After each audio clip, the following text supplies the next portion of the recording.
neighbor who lived on the other side of the wall would drive home at the end of the workday, and she would get her mail from her car window, and she would pull into her garage and she would close it behind her before she ever stepped foot out of her car. And we always took it as she does not want to get to know her neighbors. She is doing everything she can to avoid talking to us. And I get that.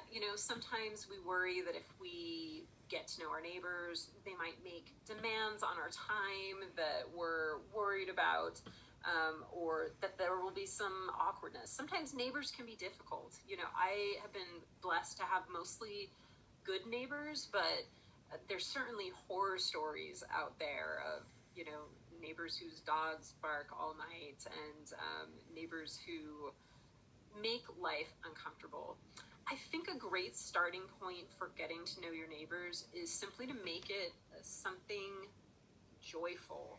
A lot of the benefits of knowing your neighbors come in just like the practicalities of, now I have someone who will roll my trash cans in if I'm not there to get them, or they'll fetch the mail for me. But the starting point is, it usually does better when it's something fun. One thing I wrote about in the book was a town in Arizona that created a block party trailer, and they would allow it to be rented out for free by any neighborhood in the town, and it had games and tables and chairs and all the supplies you need to throw an epic block party.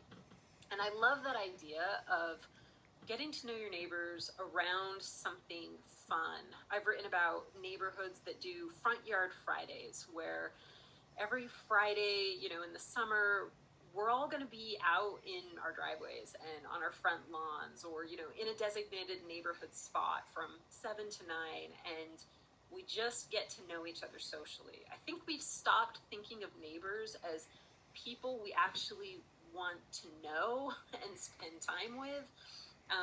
And it's good to sort of flip that script and get back to the idea that neighbors can be fun.